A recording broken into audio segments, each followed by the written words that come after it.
नमस्कार. जिजाऊ अकॅडमीवर तुमच्या सर्वांचं सहर्ष स्वागत. मित्रांनो, नीट यूजी काउन्सिलिंग जी प्रक्रिया अजून काही दिवसांमध्ये सुरू होईल, तर या प्रक्रियेमध्ये स्टेट कोटा आणि IQ कोटा वेगवेगळा असतो. स्टेट कोटा म्हणजे तुम्हाला जी ओपनची फीज आहे तर त्यामध्ये सुद्धा स्कॉलरशिप मिळते तुम्ही जर कॅटेगरीमध्ये असाल तर.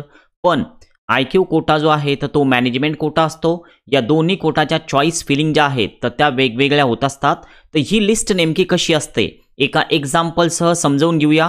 मागच्या वर्षी एका विद्यार्थ्यानं जी चॉईस फिलिंग केलेली होती तर त्याची लिस्ट आपल्याकडे आहेच, त्यानुसार आपण हे सगळं एक्सप्लेन करतोय.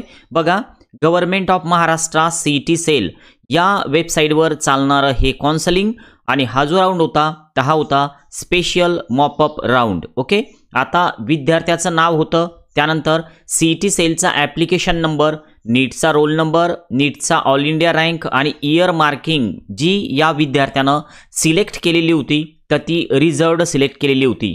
म्हणजे इयर मार्किंग म्हणजे नेमकं काय असतं, तुम्ही जर कॅटेगरीमध्ये असाल तर तुम्ही रिझर्व्ड सिलेक्ट करणार, तुम्ही जर ओपनमध्ये असाल तर तुम्ही ओपन सिलेक्ट करणार. सिंपल आहे, असा अवघड काही नाही. बघा, या विद्यार्थ्याची कॅटेगरी होती OBC आणि ॲप्लिकेशन दिलेला कोटा NRI होता का, तर या ठिकाणी आलेला आहे नो. PWD मध्ये हा स्टुडंट आहे का, तर नो चालेलं दिसतं तुम्हाला. आता ही जी फर्स्ट नंबरची स्लाईड आहे तर ही विद्यार्थ्याची माहिती देणारी स्लाईड तुम्हाला दिसते. नंबर सेकंड यामध्ये जी इमेज तुम्हाला दिसते की यात आपल्याला एक्सप्लेन काय करायचं आहे या व्हिडिओमध्ये, तर स्टेट कोटा आणि IQ कोटा याच्या चॉईस फिलिंग नेमक्या कशा करायच्या असतात, ती लिस्ट कशी असते. तर ही स्टँडर्ड प्रेफरन्स लिस्ट नाही, एवढं तुम्हाला लक्षात घ्यायचं आहे. या विद्यार्थ्यानं ही जी चॉईस फिलिंग आहे तर ही त्याच्या सोयीनुसार केलेली आहे. हे कॉलेजेस स्टँडर्ड प्रेफरन्स लिस्ट नाही. बघा, प्रेफरन्स नंबर 1 हा जो या विद्यार्थ्यानं टाकलेला होता तर तो होता शांताबाई, जे कॉलेज आहे Shantabai Shivshankar early Ayurvedic hospital and college, जतचं कॉलेज आहे, सांगलीचं प्रायव्हेट कॉलेज आहे. तर हे जे या विद्यार्थ्यांना सिलेक्ट केलेलं होतं तर हे स्टेट कोटामधून सिलेक्ट केलेलं होतं. इकडं जर का समजा यांना IQ मधून सिलेक्ट केलेलं असतं तर इकडं IQ असा उल्लेख आलेला असता. आणि सोबतच अजून एक की जे यामध्ये बघण्यासारखं आहे तर कॉलेजचा कोड. बघा, कॉलेजचा कोड आहे 3193 आणि याच्या समोर हे यस लागलेलं तुम्हाला दिसतं प्रत्येक कोडच्या समोर.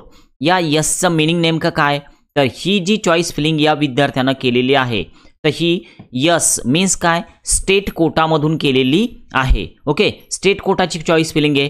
आणि जर समजा IQची चॉईस फिलिंग असती तर हे यस जे आहे तर हे या ठिकाणी लागलेलं नसतं, यस येत नाही. आणि समोरसुद्धा कोटा जो आहे तर तो IQ कोटा येतो. या चॉईसमध्ये सगळ्या ठिकाणी तुम्हाला स्टेट कोटा दिसतोय. बघू शकता तुम्ही, जवळपास जे प्रेफरन्सेस आपण स्क्रीनवर घेतलेले आहे तर ते 1 नंबरचं कॉलेज या विद्यार्थ्यानं सांगलीचं टाकलेलं दिसतं. सेकंड नंबरचं अहमदनगरचं आहे. थर्ड नंबरचं जे कॉलेज आहे ते पण अहमदनगरचं आहे. पण या वरच्या कॉलेजमध्ये आणि खालच्या कॉलेजमध्ये एक महत्त्वाचा डिफरन्स तुम्हाला दिसतोय. 1 नंबरचं हे 2 नंबरचं जे कॉलेज आहे तर हे प्रायव्हेट कॉलेज आहे. 1 नंबरला टाकलेलं कॉलेज प्रायव्हेट कॉलेज आहे. पण 3 नंबरला टाकलेलं जे कॉलेज आहे तर ते गव्हर्नमेंट एडेड कॉलेज आहे BMSचं. तर ही जी चॉईस फिलिंग आहे तर ही चॉईस फिलिंग अशी नसावी. तुम्हाला टॉप रँकिंगनुसार चॉईस फिलिंग करता आली पाहिजे. तर टॉप रँकिंगनुसारच चॉईस फिल करायच्या. जर समजा तुम्हाला तुमच्या घराजवळचं एखादं कॉलेज आहे ते वरती घ्यायचं आहे तर ते तुम्ही घेऊ शकता. आता प्रेफरन्स देताना नंबर 1, नंबर 2, नंबर 3 असे प्रेफरन्स आपण ज्यावेळेस टाकतो तर त्यावेळेस तुम्ही ज्या पद्धतीनं कॉलेज सिलेक्ट करता तर त्या पद्धतीनं CET सेल नंतर ही लिस्ट जनरेट करत असते. आणि ही जी लिस्ट आहे तर ही तुम्ही डाउनलोड करून घ्यायची असते CET सेलवरून. अजून CET सेलचं रजिस्ट्रेशन सुरू झालेलं नाही आहे. आज जी दिनांक आहे तर ती आहे 7 जुलै. आजच्या डेटमध्ये CET सेलचं रजिस्ट्रेशन सुरू झालेलं नाही. चॉईस फिलिंग तर नंतरच होत असते. तर त्यामुळं जर समजा तुम्हाला IQची चॉईस फिलिंग करायची असेल तर इकडं तुमचा कोटा IQ आला पाहिजे. आणि जर स्टेटमधून चॉईस टाकायच्या असतील तर ही चॉईस फिलिंग तुमच्या समोर आहे. आणि आता चॉईस फिलिंग नेमकी कशी करावी करत असताना याचा डेमो जो आहे तर तो तुम्हाला मिळेल, पण केव्हा, जेव्हा चॉईस फिलिंग सुरू होतील त्यावेळेस. तर त्यामुळं आतापासून याचा विचार करू नका. नवीन असाल सबस्क्राईब करा. जर तुम्हाला आउट ऑफ स्टेट ॲडमिशन करायची असेल तर उद्या म्हणजे उद्या शनिवार, आजची 7 जुलै आहे म्हणजे उद्या मी 12 ते 4 या वेळेत ऑफिसला आहे. तुम्ही नक्कीच व्हिजिट करायला अकॅडमीला येऊ शकता. आज आपण थांबूया. Okay, bye.